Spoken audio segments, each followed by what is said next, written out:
Hey folks, I know it's been a minute since I last posted and I will address that in the future, but today's video is not about me. I've wanted to make this video for a while and I felt I couldn't move forward making other videos until I made this one. I also wanted to be thoughtful with what I had to say and not make it seem like I was participating in a trend, which is also part of why this video is coming out now rather than earlier.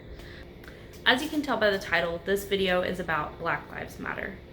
My hope with making this is to help anyone watching understand white privilege a little bit better through the lens of my own experience, without necessarily making this situation about me, because I think it's important for me to share this in order to help someone see past their own defensiveness, and in doing so, help amplify the voices of Black people and people of color. So that defensiveness around conversations of race is what I want to tackle first. If you hear the words white privilege and your first reaction is to try to convince me of all the reasons that you aren't privileged, be it socioeconomic or trauma or your other marginalized identities, I'd like for you to question why that's your initial response. Chances are you have been through some really difficult times, and I have a lot of compassion for you if that's the case. I know firsthand how difficult traumas can be. But if you're a white person, these struggles had nothing to do with your race. And that is not the case for a lot of people of color. I know that there's some devil's advocate out there who's going to try to say that they're oppressed because someone said they were racist just because they were white. I assure you, based on listening to the experiences of people of color, that isn't even a fraction of what they have had to deal with. And even if it was, being called out for or presumed racist is a response to the hundreds of years of oppression that Black people have experienced at the hands of white people. Therein lies the difference between prejudice against white people versus prejudice against Black people. Power. The power structures that our society operates within are built to favor white people. These power structures are complex in nature, and it's hard to pin down one exact example because they tend to build on each other. For example, redlining, though technically illegal, is still very present, and this prevents Black people from getting loans for homes if they live in a certain area, typically urban, predominantly minority neighborhoods. Then you realize that the education system is funded through property tax. So not only is it more difficult for these folks to get a home outside of these neighborhoods, but their kids' quality of education is based on the neighborhood that they live in.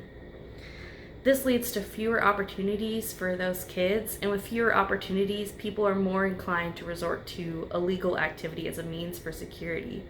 This, combined with the likelihood of addiction, over-policing, police brutality, and a prison system that's designed to promote recidivism, they all work together against people of color. That's why we see things like Black people being incarcerated for marijuana possession at higher rates than white people, despite the usage between both groups being virtually the same. This is obviously an oversimplification because, as I mentioned before, these power structures can get very complex, but hopefully this provides a starting point for you to understand this on a deeper level. Also, I am just very passionate about helping others understand how messed up our prison and justice systems are, and I could make a whole other video on that. For now, let's get back to talking about white privilege. I've heard a lot of white people say things like, why do they have to bring up race? Or they're the ones that are making it about race, I don't really see color. But the fact that you can say these things is an example of your privilege. You don't have to think about race because as a white person, it doesn't really affect how you navigate the world. For people of color, specifically Black people, they are forced to think about their race because of the oppressive systems our society is built on and the history that they were born into. An example of this is in a book I recently read called The Hate U Give. The main character, Star, is one of a handful of Black kids in her school. During a game of basketball, one of her friends named Haley, a white girl, tells her to chase the ball like it's fried chicken in front of all of their other mostly white students. Star is mortified and hurt by this and tries to explain to Haley how this was a hurtful, racist thing to say. Haley immediately gets defensive and tries to explain that it was just a joke and it was about what they had for lunch and it had nothing to do with her race. Star tries to explain to her that just because she didn't intend for it to be racist doesn't mean the comment wasn't racist. This brings up another point I'd like to make. As white people, we don't get to be the gatekeepers of what is and isn't racist. It's our job instead to listen and learn when people of color take the time to educate us on our mistakes, because that's not something they're required to do, first of all. We should be grateful when folks are willing to help us understand. Growing up in the conservative, middle-class South, I was kind of brought up believing that racism didn't really exist anymore. Not necessarily from my parents, but just the environment and my peers. I was blind to so many systemic issues that affected the Black community. I knew that hating people for their skin color was wrong, but because in my worldview that sort of thinking was a part of the past, it was okay to make insensitive racial jokes or to say microaggressive things, because I was blind to how this kind of behavior perpetuated racism. In breaking down these beliefs and listening to the stories and experiences of people of color, I was able to address my own unconscious biases and stop being so defensive anytime someone brought up race. Back to the book I was talking about earlier, let's give Haley the benefit of the doubt and say her comment really wasn't meant to be a racial comment. This is just another example of Haley's white privilege. She doesn't have to think about race on a daily basis, so of course she didn't see her comment as existing within the racial structures of society. But Star does. She doesn't have a choice. In the story, Star talks a lot about how she feels like she lives a double life, navigating the realities between her predominantly Black neighborhood and home life and her predominantly white school life.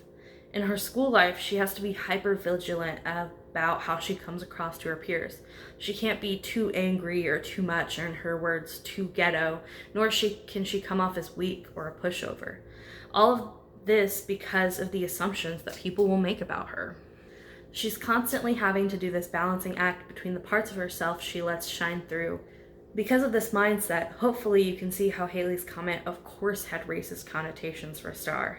Haley's comment can't exist in this colorblind vacuum because Star's race is embedded in her identity. It is a part of who she is. If you're white, maybe you've been in Haley's position before. A person of color has been hurt by something that you've said that had a racial connotation, whether intentional or not, and you felt like you had to prove to them that you weren't racist.